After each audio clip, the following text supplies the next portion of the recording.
음식을 먹을 때 여러분은 내가 먹고 싶은 메뉴를 선택하러 가면 여러분은 어떤 메뉴를 선택하겠습니까? 어떤 사람은 이렇게 내가 먹고 싶은 메뉴를 바로 말하는 사람이 있습니다.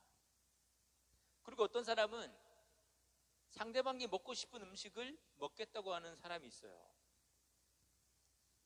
그리고 마지막 세 번째, 어떤 사람은 아무거나 주세요 이렇게 말하는 사람이 있어요. 자, 선택할 수 있는 기회가 주어졌는데도 불구하고 무슨 이유인지 몰라도 그 사람은 선택을 하지 못하고 있습니다. 그런 사람이 있습니까? 제가 그렇습니다. 저는 음식에 그렇게 먹고 싶은 게 없어서 가족들이 이거 먹자고 하면 이거 먹고, 저거 먹자고 하면 저거 먹고. 저와 같은 분 계세요?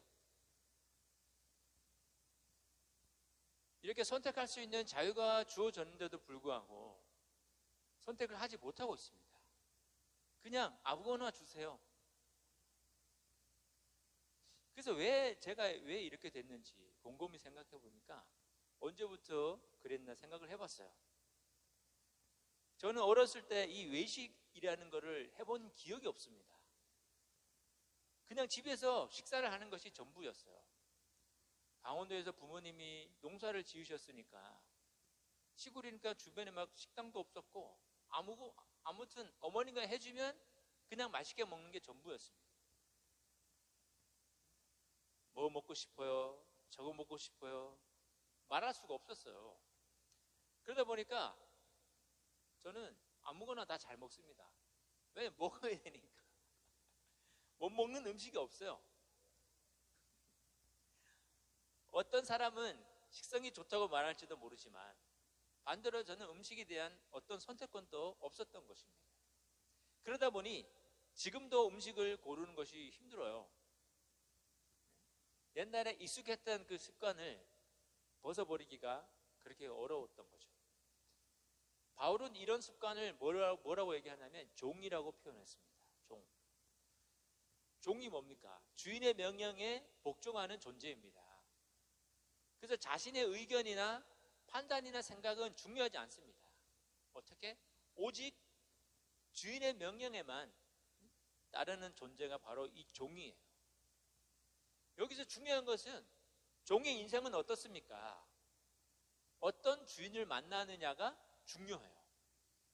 포악하고 나쁜 주인을 만나는 종은 평생을 힘들게 살고 착취만 당하고 인생을 끝내겠지만, 아주 친절하고 배려가 깊은 사랑이 많은 주인을 만난 종은 비록 그 사람이 종이라고 할지라도 그 종의 인생은 행복하고, 때론 주인이 자신의 재산을 내어주고 종의 멍에를 벗겨줘서 자유를 얻게 해줄 수도 있다는 말이에요. 여러분이 종이 되어야 한다면 어떤 주인에게 종이 되고 싶습니까? 막 착취하고 포악한 주인에게 종이 되겠습니까? 아니면 선하고 마지막에 자기 재산을 내어주면서 자유를, 너는 이제 자유야, 너의 가족들과 같이 너가 하고 싶은 대로 마음대로 살아, 이렇게 하는 주인을 만나겠습니까? 두 번째죠. 대답이 없네. 네. 자, 로마서 6장 17절에는 이런 말씀이 있습니다. 너희가 본래 죄의 종이더니라고 말합니다. 본래. 너희는 그 당시에 로마에 있는 교회의 성도들을 말해요. 그리고 오늘날 이 글을 읽고 있는 저와 여러분에게 말하고 있는 거예요. 자, 본래라는 말은 무슨 말입니까? 본래. 이 본래라는 말은 원래 전부터, 태어날 때부터 뭐라고요? 죄의 종이다 라고 말합니다. 자, 여기서 죄는 무엇입니까? 로마서 1장 28절에 그 마음에 하나님 두기를 싫어하는 것을 죄라고 말합니다. 그러면 죄의 종이라면 이 종의 주인은 누구예요? 바로 죄가 주인이 되는 거예요. 누가요? 바로 우리가. 언제요? 태어날 때부터. 우리가 태어날 때부터 우리의 주인이 죄였다고 말합니다. 이 죄는 뭡니까 그러면? 로마서 1장 29에서 31절 보면 모든 불의, 추악한 거, 탐욕, 악의가 가득한 자, 시기, 살인, 분쟁, 사기치는 거, 악독한 자, 수군수군하는 자, 또 남을 비방하는 자, 하나님의 미워하시는 자, 능욕하시는 자, 교만한 자, 자랑하는 자, 악을 도모하는 자, 부모를 거역하는 자, 우매하는 자, 배약하는 자, 무정한 자, 무자비한 자를 이 죄의 형태로 말하고 있습니다. 이 갈라디아 5장에서는 이런 것들을 뭐라고 얘기하냐면 육체의 일이라고 표현해요. 육체의 일. 그리고 이 육체의 일은 뭐와 반대가 되냐면 성령과 반대되는 거예요. 그리고 로마서 3장 18절에 보면 저희 눈앞에 하나님 두려워함이 없느니라 한 것 같은 거예요. 하나님을 두려워하지 않는 것, 그것이 죄라고 말하는 거예요. 그리고 로마서 3장 23절에 이 죄는 그러면 어떤 사람에게 영향을 미치냐, 뭐라고 얘기하냐면 모든 사람이 죄를 범하였음에 하나님의 영광에 이르지 못하더니라고 말합니다. 자, 그래서 모든 사람이 이 죄의 종으로 원래 태어났기 때문에 이 거룩하신 하나님 앞에 설 자가 아무도 없는 거예요. 다시 말해서 모든 사람이 이 죄의 종으로 죄의 지배를 받고 있었다는 거예요.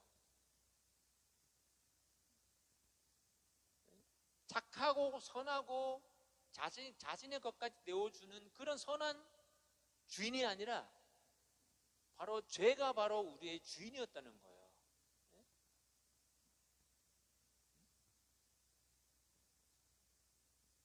죄. 그런데 어떻게 되냐면 18절에 의에게 이제 종이 되었다고 말하고 있습니다. 전에는 죄의 종이었는데 이제는 뭐에게? 의에게 종이 되었다고 말합니다. 의에게 종이 되었다. 자, 의라는 게 뭐예요? 의. 이 의는 뭐냐면 하나님께서 받으실 만한 조건을 말해요. 하나님께서 받으실 만한 조건. 다시 말해서 흠이 없는 거. 구약 성경에 보면 하나님께 드릴 이 제물의 상태가 어떠해야 하는가에 대해서 말씀하고 있는데요. 동물이 아주 건강해야 하고 다리가 부러졌거나 몸에 상처가 있거나 해서는 안 된다고 말씀하십니다. 이것이 바로 흠이 없는 것입니다. 이런 흠이 없는 동물을 하나님께 드릴 때 하나님께서 어떻게 그 제물을 받으신다고 말씀하셨거든요. 그리고 사람에 대해서도 말씀하고 있습니다. 육체에 흠이 있는 사람은 하나님께 가까이 가지 못한다고 말씀하세요. 네? 육체에 흠이 있는 사람은. 그래서 의라는 말은 이렇게 하나님께서 받으실 만한 흠이 없는 상태를 말합니다. 이런 상태의 종이 되었다는 것은 의를 마치 어떤 존재인 것처럼 사람인 것처럼 말하고 있습니다. 이것을 뭐라고 얘기합니까? 의인화라고 얘기하죠. 의. 그리고 이 의라는 말은 이 원래 어떤 말에서 유래가 됐냐면 보여주다, 전시하다, 증거를 제시하다, 말이나 가르침으로 나타내다는 말에서 왔기 때문에 원래는 이 말이 동사예요. 움직이는 그런 단어라는 말이에요. 그래서 이 의라는 말은 어떤 우리가 행동을 할 때 사용되는 단어라고 할 수 있습니다. 그래서 이 의는 어떤 의냐면 구약 성경에 보면 백성들이 하나님 앞에 나아갈 때 동물의 제사를 드릴 때 나오는 단어입니다. 그리고 마가복음 1장 44절에 보면 몸을 제사장에게 보여서 깨끗한지 확인을 받을 때 이 의라는 단어가 사용되어진 거예요. 확인을 받는다, 보인다. 자, 예를 들어서 여러분, 사랑이라는 단어가 명사입니까? 동사입니까? 사랑. 나 너를 사랑해. 그럼 이게 명사일까요? 동사일까요? 명사는 어떤 지명이나 어떤 이름을 나타내고, 동사는 움직이는 것을 나타내는 거죠. 사랑해, 이게 명사일까요? 동사일까요? 동사예요. 동사. 움직이는 말이에요. 행동이 따라오는 그런 말이라는 거예요. 그래서 이 의라는 단어도 동사와 가까운 거예요. 그래서 의의 종이 되라는 말은 6장 22절에 보면 하나님께 종이 되라고 말씀하고 있어요. 의, 하나님께 종. 즉 우리가 하나님의 의라고 할 수 있는 거예요. 이 하나님께 종이라는 말은. 그래서 우리가 하나님의 의에게 종이 되기 위해서는 이전에 어떤 종이 되었던 그 죄라는 존재의 다스림에서 우리가 벗어나야 돼요. 그 다스림에서 벗어나야지만 하나님께 종이 될 수 있는 거죠. 그것을 뭐라고 하냐면 해방이라고 합니다. 해방. 죄에게서 해방이 되어야 하는 거예요. 해방이 되어서 의에게 종이 되었다고 말하고 있는 거예요. 그래서 17절에 보면, 그러면 어떻게 우리가 죄에게 해방이 되었는가? 어떻게 죄에서 해방이 되었습니까? 원래 우리가 죄의 종이었는데, 죄의 종이었는데 의의 종으로 되었다고 말하고 있는데, 어떻게 우리가 의의 종으로 되었습니까? 여기 나와 있잖아요. 같이 읽어볼게요. 여기 죄의 종이 되니, 다음부터 시작. 너희에게 전하여 준 바 교훈의 본을 마음으로 순종하여 의의 종이 되었다는 거예요. 순종하여 무엇을? 교훈의 본을. 어떤 교훈의 본입니까? 너희에게 전하여 준 그 교훈의 본을 어떻게, 무엇으로 순종했어요? 마음으로 순종했다고 말합니다. 마음으로. 그래서 바울이 전하는 이 복음을 자신의 자유를 사용해서 마음으로 결정하고 결단하고 예수님을 따라가는 삶을 살았기 때문에 이들은 죄에게서 해방돼서 누구의? 하나님의 의의 종이 되었다는 거예요. 그게 누구라고요? 바로 저와 여러분인 거예요. 그래서 우리는 원래 죄의 종이었는데 하나님께 의의 종이 될 것은 뭐냐면 바로 이 복음을 우리가 마음으로 믿고 순종해서 하나님께 의의 종이 되었다고 말하고 있는 겁니다. 지금 우리의 상태를 말하고 있는 거예요. 네? 주인이 바뀐 거예요. 네? 전에는 죄가 우리의 주인이었는데 지금은 우리의 주인이 누굽니까? 우리의 주인이 누구예요? 하나님이에요. 하나님. 어떻게 바뀌었습니까? 복음을 믿고 순종했기 때문에 주인이 바뀐 거예요. 그것을 통해서 바울은 하나님께 감사하고 있는 겁니다. 이 감사하다는 말은 헬라어 원어에 들어가면 땡큐 이게 아니에요. 뭐냐면 카리스예요. 카리스가 무슨 뜻인가 아세요? 카리스는 은혜를 말하는 거예요. 은혜. 이것이 바로 하나님의 은혜인 것입니다. 왜 은혜냐면 율법 아래 있는 사람들은 율법을 다 지켜야지만 구원을 받을 수 있다고 생각했고, 구약 성경에 구약의 백성들은 하나님께서 주신 율법을 다 지켜야지만 의로운 사람이라고 했거든요.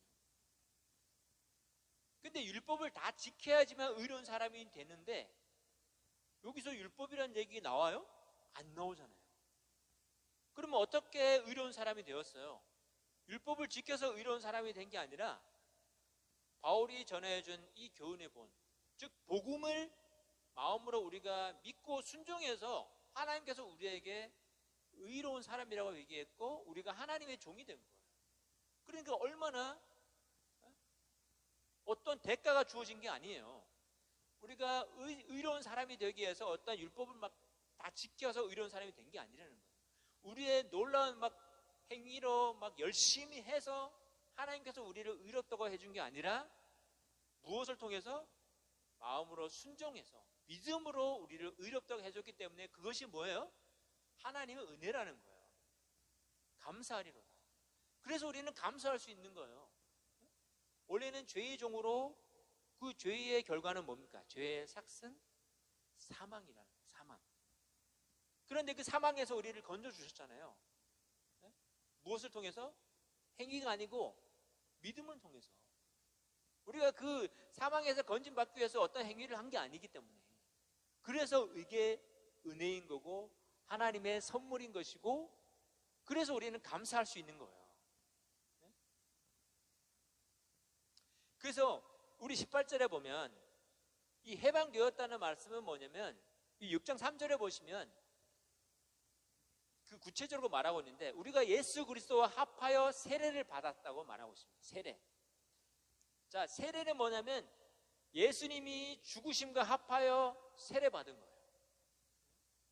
그리고 더 구체적으로 말하면 예수님과 합하여 세례를 받았다는 말은 또 6절에 보시면 우리의 옛 사람이 예수와 함께 십자가에 못 박힌 것은 죄의 몸이 멸하여 다시는 우리가 죄에게 종노릇 하지 아니하려 함이라고 말씀합니다.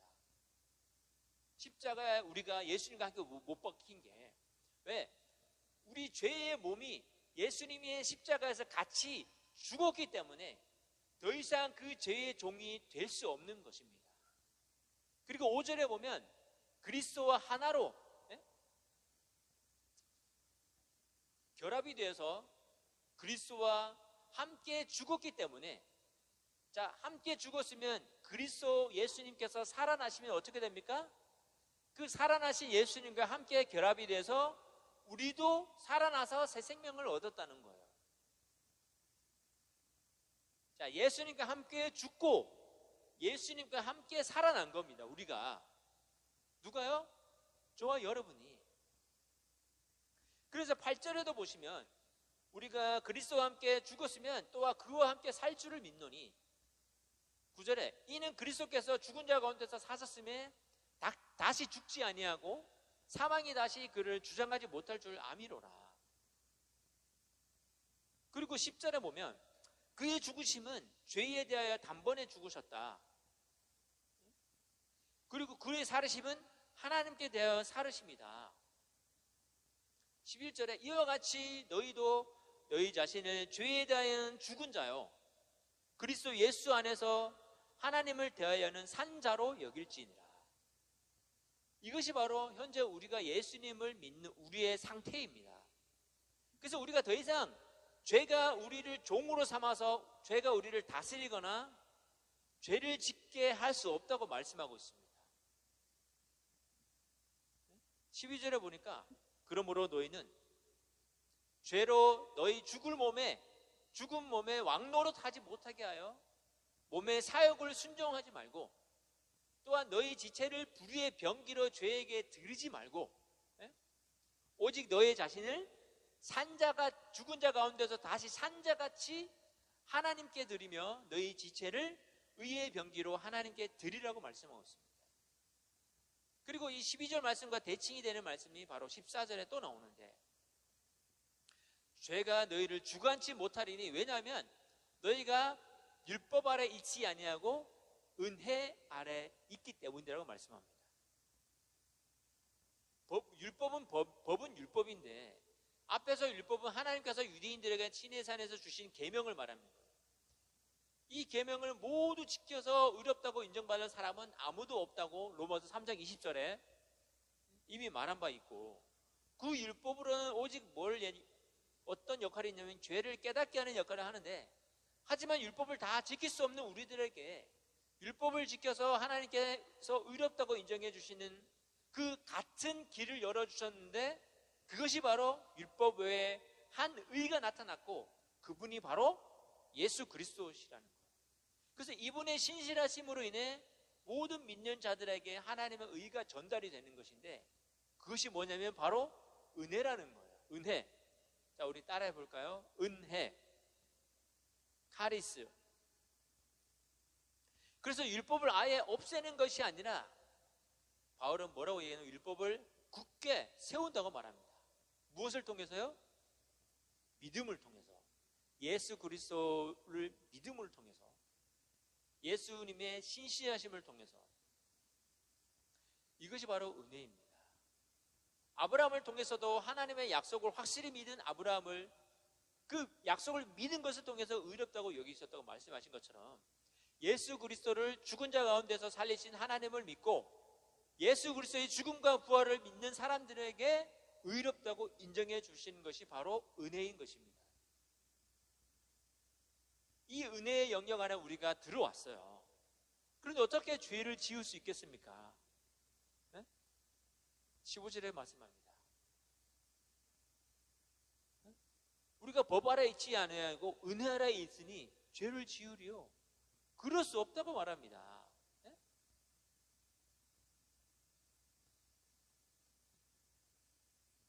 이 질문에 대한 결론을 시작하고 있는 거예요.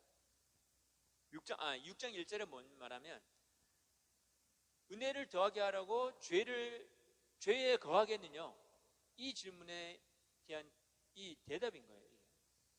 그래서 6장 1절에 보면 은혜를 더하게 하라고 죄에 거하겠느냐? 이 질문은 또 5장 20절에서 나오는 율법이 가입한 것은 범죄를 더하게 하라 함이라.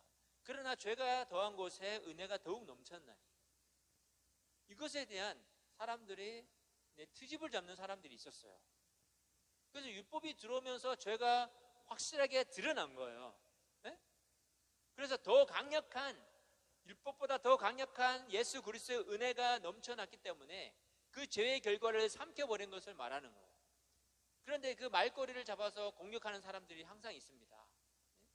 그러니까 죄가 더한 곳에 하나님의 은혜가 더 강력하게 나타났으니까 은혜를 더 받기 위해서 어떻게 해야 된다? 죄를 지어야 하겠구나. 그러면서 하나님의 더 풍성한 은혜를 경험하게 될 것이 아닌가, 이렇게 하면서 바울을 공격했습니다.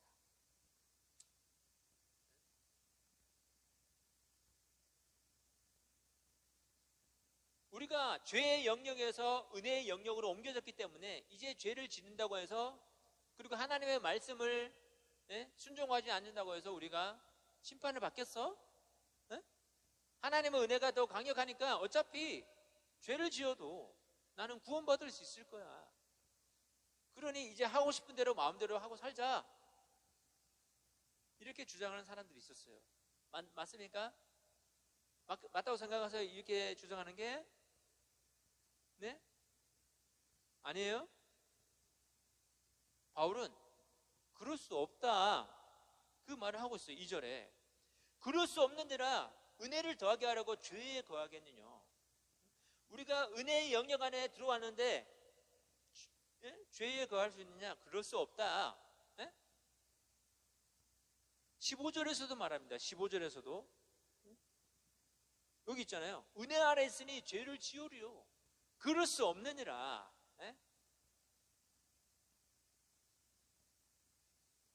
그리고 7장 1절에서 6절까지 또 이 6장 1절에서 1절에서 3절 말씀이 7장에서 대칭이 됩니다. 7장 1절에서 5절까지. 우리가 예수님과 함께 죽고 살아났기 때문에, 다시 말해서 죄에 대하여 죽고 하나님 안에서 살아났기 때문입니다. 여기 7장 1절에서 5절까지 여기서 이게 서로 대칭이 되는 거예요. 이제 우리는 예수 그리스도 안에서 새로운 자유를 얻었습니다.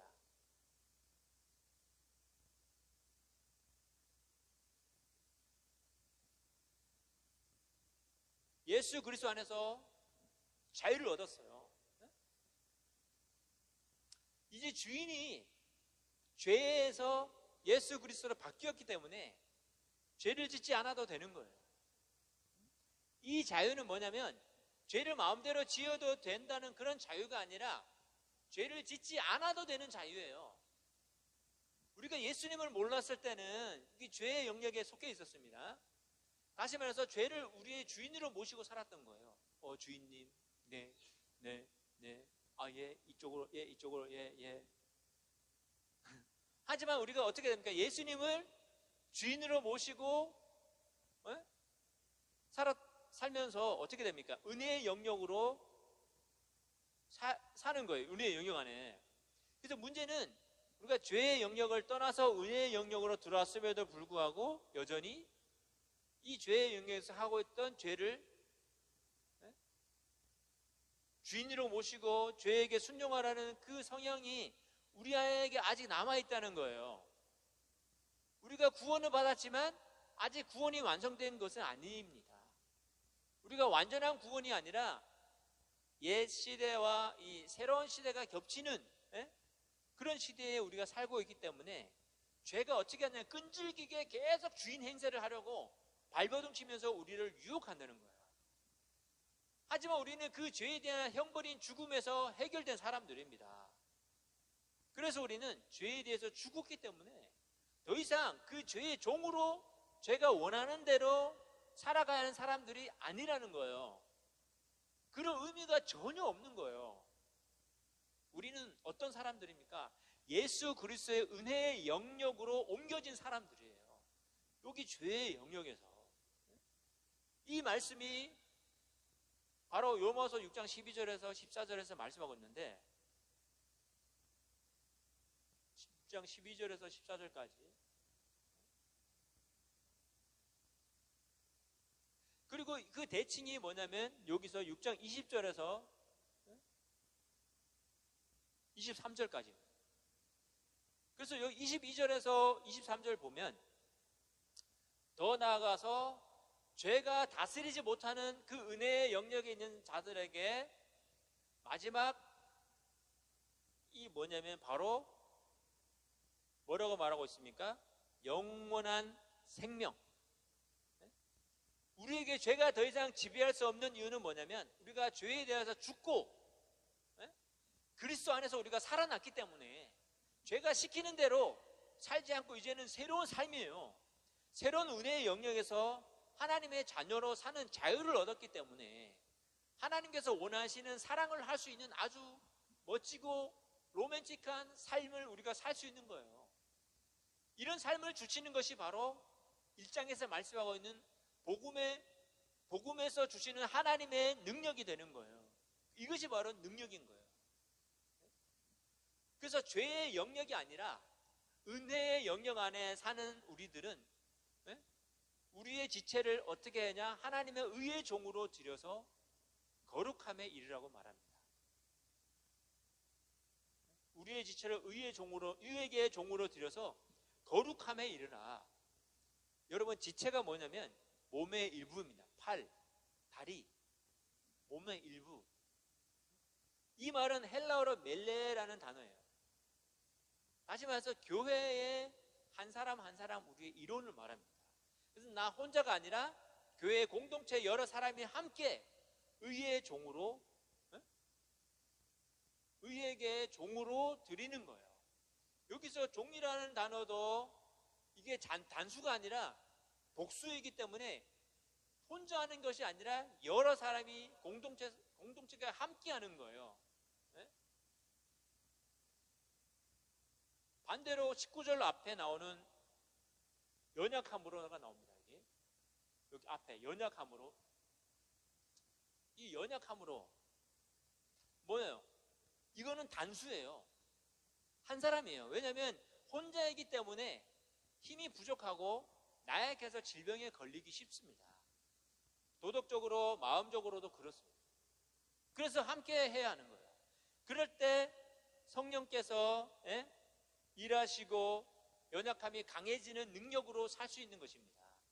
이렇게 교회의 공동체가 함께 은혜의 종이 되어서 거룩함에 이르라고 말씀하고 있는 거예요.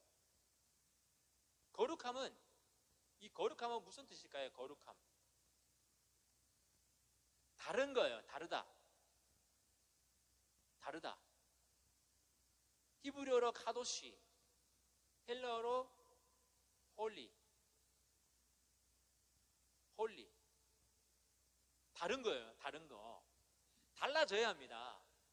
예전에 죄의 종으로 살 때의 모습과 은혜의 종으로 사는 모습은 완전히 달라져야 하는 거예요. 예수님을 믿고 우리가 거룩해진 사람들은 순종을 통해서, 그리고 우리 믿는 자들이 함께 성령을 통해서 우리가 달라져야 합니다. 여러분, 영화 쇼생크 탈출에서 보면 50년간 감옥에 한번 갇혀 있다고 생각해 보세요. 10년만 지나도 막 건물이 올라가고 막 세상이 바뀌는데 50년이 있다고, 감옥에서 있었다고 생각해 보세요. 감옥에 있다가 그 사람이 석방이 되었어요. 이제 막 노인이 다 됐어. 젊었을 때 죄를 지어가지고 50년간 감옥에서 복역하다가 석방이 됐어요. 그래서 자유가 되었는데 여전히 그 사람의 습관은 어떤 습관을 가지고 있습니까? 감옥에서 그 했던 생활들을 그리워하면서 시키는 대로 하던 그 생활에 익숙해진 나머지 이제 자유하게 되었음에도 불구하고 여전히 그 자유를 누리지 못하고 어떻게 합니까? 결국은 자살을 하게 됩니다. 저와 여러분들은 예수 그리스도 안에서 새로운 자유를 얻었고 이제 주인이 바뀌어서 죄를 짓지 않아도 됩니다. 새로운 은혜의 영역에 우리가 들어왔기 때문에 우리는 모든 것을 새롭게 살아야 하는 겁니다. 그 전에는 죄의 영역에서 죄에 순종하는 것이 너무 쉬웠습니다. 본능에 따라 살고 죄에 복종하면서 충실하게 살았습니다. 눈으로, 귀로 많은 죄를 짓고 살았습니다. 많은 죄의 정보들을 인터넷이나 게임이나 TV를 통해서 접하면서 거기에 순종하며 살았습니다. 그것도 반복적으로 계속해서, 또 그것도 친절하고 아주 철저하게 가르쳐 줍니다. 하지만 우리는 이제 새로운 영역에 들어왔습니다. 그렇다고 해서 우리의 삶이 저절로 새로워지는 게 아니에요. 어떻게 해야 됩니까? 자, 조그만 작은 어항에 살고 있던 물고기가 아주 큰 어항으로 옮겨졌습니다. 근데 여전히 그 작은 어항 크기 안에서만 헤엄치면서 놀고 있어요. 왜? 그전에는 요만한 어항이었는데 큰 데로 옮겼는데도 불구하고 여전히 여기서 벗어나지 못하고 있습니다. 더 이상 이 더 넓은 곳으로 헤엄쳐 가려고 하지 않는 것과 같은 거예요. 여러분, 은혜의 영역에서 죄를 짓지 않아도 되는데 자꾸 옛날 생각나고 옛 습관에 물들어가지고 그리워하면서 살아요. 이렇게 사는 것은 말이 되지 않다는 거예요. 이것이 은혜의 영역에서 저절로 사라지는 것이 아니라는 거예요. 뭐가 필요하냐면 우리의 마음의 결정과 노력과 훈련이 필요한 거예요. 모든 것을 새롭게 하는, 여러분, 이 뼈를 깎는 훈련이 필요합니다. 여러분, 마치 감옥에 평생 있다가 나온 사람이 사회에 적응하지 못하는 것처럼 처음부터 다시 시작해야 되는 거예요. 우리가 혼자가 아니라 예수 그리스도의 몸된 교회에 우리 모든 공동체들이 함께 부딪히고 실수도 하면서 어떤 삶의 모양과 형식들을 배워나가야 하는 겁니다. 그것이 바로 거룩함에 이르는 길인 거예요. 거룩함에 달라져야 합니다. 이제는 로마서 12장 1절에 보세요. 여기 그러므로 형제들아, 내가 하나님의 모든 자비하심으로 너희를 권하노니 너희 몸을 하나님이 기뻐하시는 거룩한 산 제사로 드리라. 이는 너희의 드릴 영적 예배니라. 너희는 이 세대를 본받지 말고 오직 마음을 새롭게 함으로 변화를 받아 하나님의 선하시고 기뻐하시고 온전하신 뜻이 무엇인지 분별하도록 하라. 여러분, 주인의 노예로 살 때는 내가 결정할 수 있는 책임질 필요가 없어요. 아무것도. 그저 주인이 하라는 대로 하면 돼요. 하지만 은혜의 영역은 다른 거예요. 우리 하나님은 막 강압적으로 강제로 하는 분이 아니십니다. 강요하지도 않고 제대로 못한다고 무섭게 하시는 분도 아니고, 예? 예? 우리를 노예로 취급하지도 않으십니다. 우리를 친구로 대해주십니다. 그렇기 때문에 우리에게 이거 해라 저거 해라 하지도 않아요. 오히려 우리 스스로 마음에서 우러나서 판단하고 결정할 수 있는 기회를 하나님은 우리에게 주시는 거예요. 또 그렇게 할 수 있는 능력도 주십니다. 여러분, 어쩌면 이것이 저와 여러분에게 불편할 수 있어요. 왜냐? 전에는 제가 시키는 대로, 그냥 마음이 끌리는 대로, 욕심이 가는 대로 하면 됐는데, 이제는 무엇이 옳고 무엇이 틀린 건지 잘 보고 결정해야 돼요. 선택을 해야 되는 거예요.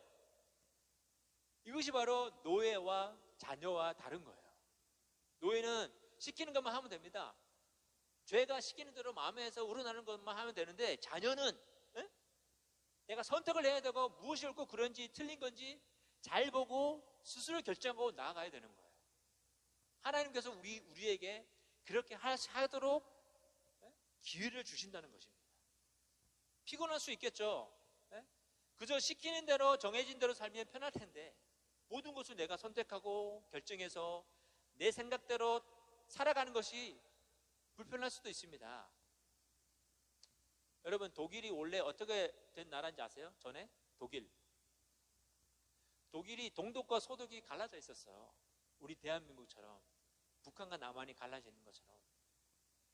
이제 통일이 된 지 수십 년이 지났어요. 근데 이 동독 사람들은 서독 사람들과 다르다고 합니다. 어떻게 다를까요? 동독 사람들은 통일 후에도 여전히 적응하는데 큰 어려움을 겪고 있다고 합니다. 왜냐? 이 동독은 공산주의였거든요. 막 시키는 대로 다 해야 돼요. 공산주의 사회에서는 그저 나라에서 정해준 대로 이러면 살면 되었기 때문에, 통일된 독일에서 일일이 어떻게 했대? 이제는 내가 다 스스로 결정하고 선택할 수 있는 자유를 줬는데도 불구하고 그것을 좋아하지 않는다고 합니다. 그래서 많은 사람들은, 그 동독에 있던 사람들은 차를 살 때 뭐라고 얘기하는지 알아요? 차 사려면 어떻게 합니까? 이것도 다 따져봐야 돼요. 그죠?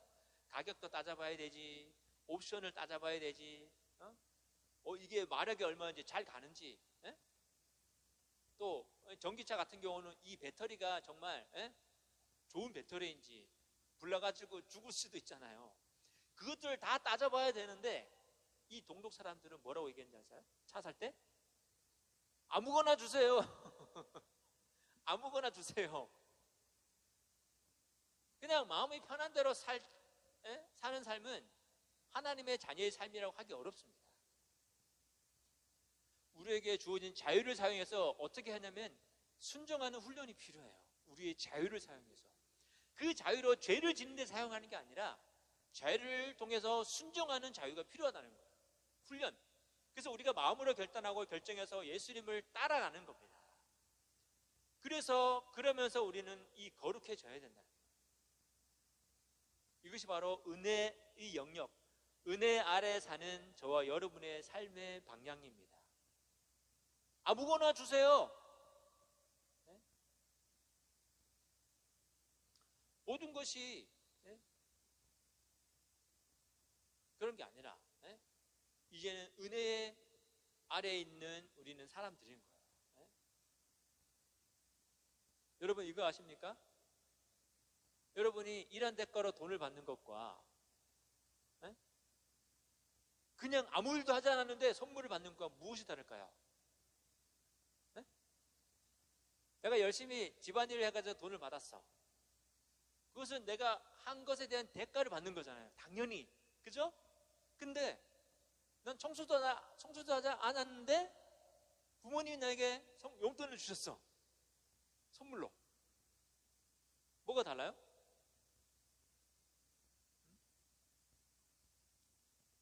그것이 바로 이 죄의 영역과 은혜의 영역과의 차이인 거예요.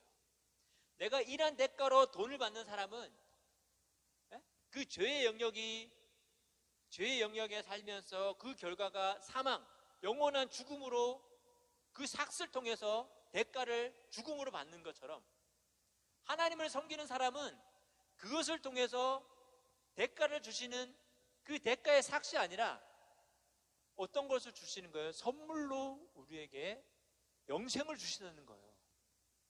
네? 내가 아무것도 한 것이 없는데 주시는 그 은혜인 거예요. 선물인 거예요. 우리가 삭을 받기 위해서 거룩하게 사는 것이 아닙니다. 우리가 그 은혜의 선물을 받았기 때문에 거룩하게 사는 거예요. 이것이 바로 은혜 아래 사는 사람의 삶인 것입니다. 여러분, 어디에 살고 있습니까? 은혜 아래 살고 있는 거예요. 우리는 은혜 아래 살고 있는 거라고요. 여러분, 어떤 삶을 사시겠습니까? 그러면 에? 에? 이런 대가를 받으시겠습니까? 아니면 내가 일도 하지 않았는데 선물을 받으시겠습니까? 선물을 받고 싶으세요? 그것이 바로 은혜 아래 사는 사람의 삶인 거예요. 그 선물이 뭘까요? 그런데 그 선물은 이미 우리가 받은 거예요. 무슨 선물이에요? 영생의 선물인 거예요. 마지막에 뭐예요? 영생인 거예요. 우리 죄의 결과는 그 대가로 사망이 주어지지만 은혜의 영역 안에 있는 사람은 대가가 아니라 선물로 무엇을 준다고요? 영생을 주시는 거예요. 이것이 바로 복음인 것입니다. 그래서 우리는 그 선물을 받았기 때문에 우리의 몸을, 우리의 삶을 하나님의 의의 종으로 드려서 다르게 살아가야 되는 거예요. 하나님께서 주신 그 자유함으로 더 이상 우리가 죄의 노예가 되지 말고 의의 노예가, 예수 그리스도의 노예, 은혜의 종이 되라는 거예요. 그래서 내가 선택을 할 수 있습니다. 그 선택을 어떻게 해야 됩니까? 다르게. 무엇처럼? 하나님의 자녀처럼 죄의 종이 되지 말고 더 이상